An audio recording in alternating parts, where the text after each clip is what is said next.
Hi. In the previous video we looked at pragmatics, the pragmatic layer of meaning. We saw that some sentences seem to change something about the world. We cannot really say they're true or false, but rather they do something. For example, when I'm in a wedding and I say I do, you cannot say that's true or false, but I've changed something about the world. Now I'm a married man. We've also seen that all sentences in the end seem to have such a pragmatic meaning. Even if I'm saying a sentence which is clearly true or false, I have a meaning with that. I want to inform you about that particular fact. As a matter of fact, even if I omit certain things, if I don't say them, that can have a meaning. Remember, there was an example about a professor who wrote a letter for her student and omitted details, and that seemed to be meaningful. And we've discussed how Paul Grice, a British philosopher, wrote a maxim which describes this kind of phenomenon. Now I'm going to discuss this more with my students, Marten and Inge. I was wondering, firstly, how this true, false, or changing the world works with sentences other than declarative sentences. So you gave the example of the letter that the professor wrote and what you do in a wedding, but both of those things are statements. And I wondered about questions. How does that work? Does that work in the same way? Yeah, so what about a question? So what about, I don't know, who is coming for dinner tonight? Right, so what does it mean? Does it have a semantics, you think? I don't know. I mean, you can't say it's not true or false. Right. You cannot say who's coming for dinner, no. Right. No, you can't say, well, so somebody asks you who's coming for dinner tonight, you cannot say that's false. Yeah. So it's not immediately obvious that that has a semantic meaning in that sense. But actually to some extent it does, because there's still all the meaning, all the semantic meaning connected to somebody coming for dinner tonight. Right? So to some extent you could say that the semantics of this sentence is indeed something like somebody's coming for dinner tonight. But it has a very strong, heavy pragmatic layer on top of it. A pragmatic layer which says, I want you to tell me who this somebody is. Yes, and then also there is the point that, like you said, I want you to tell me who that someone is, and you specifically ask me, so you already think that I know who that somebody is. Yeah, right. So this sounds already complicated enough for it to be real pragmatics, right? Yeah. So it's, I want you to think that I want that, Yeah. etc. So this back and forth, that's a clear indication of pragmatics. And you could say basically every question seems to have that kind of pragmatics. However, of course, you can also use questions in different kinds of ways. I mean, I can say, I am coming for dinner tonight, right?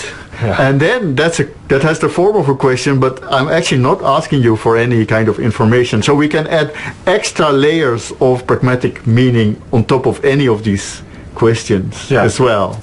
And so that is a question, and we had declarative sentence, but then there's also, as the third option, an order in which I say, go away, or bring me a coffee, and then I think clearly you change the world again, but it's not a true or false statement. So does it work in the same way as questions? Yeah, I think so. So indeed, so if you say go away, again, I tell you go away, you can't say that's false, right? So, or that's true. So, but again, there is some kind of semantic meaning, because somebody going away has some kind of semantic meaning, and that's the meaning which, the semantic meaning which I would say this sentence typically has. So it means something like somebody is going away, and the pragmatics of that typically is I want you to be that somebody. Or more generally, I want you to make sure that that sentence becomes true. for you, for me.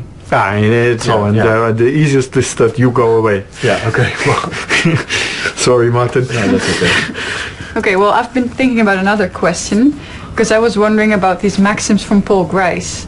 And I was thinking, okay, so there's this maxim about quantity, and I've never heard of it until the previous video. And I was wondering, how is it possible that I still feel like I'm communicating successfully, even though I've never heard of this rule? Ah, right. Yeah, that's interesting. So how can you follow a rule which you don't really know about or didn't know about so far? Or do you become a better communicator because you are a linguist? I don't think that is necessarily true.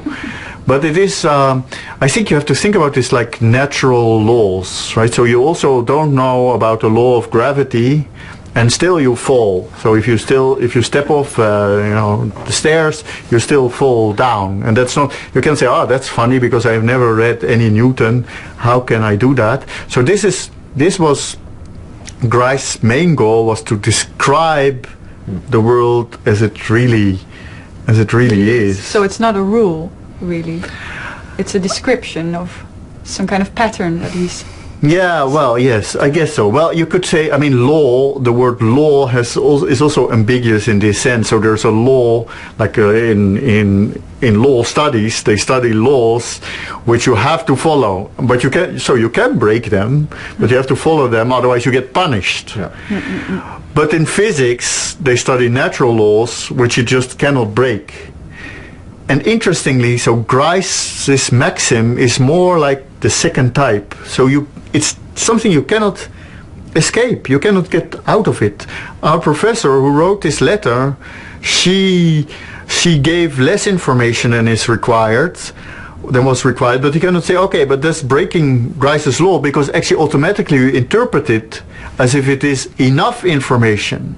So it means, so by writing this letter, she's trying to convey to us that there's just not more information than just this little bit, which there is.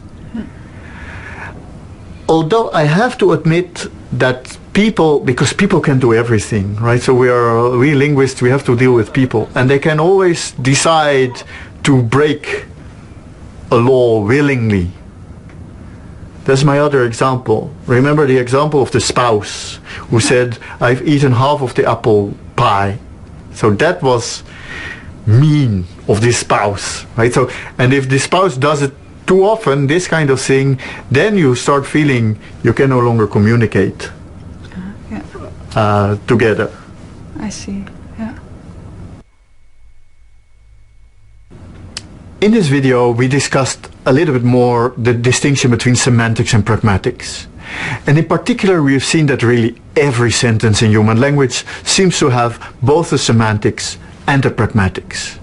Even sentences which are not clear declaratives, which don't seem to be clearly true or false, like questions or orders, still have a semantics as well as a pragmatics. We just have to dig a little bit deeper. We've also seen that the rules we're talking about here, like Grice's maxims, are not rules like in an ordinary sense. They're not rules like stop when you see a red traffic light. But they're also not completely like natural laws, because we're humans and we can decide to break them. Except that when we do so, communication completely breaks down, and we never expect that. We never expect that other people will break those laws. In the next video, we're going to look more into semantics again. And I'm going to invite you to study the semantics of color terms for our information.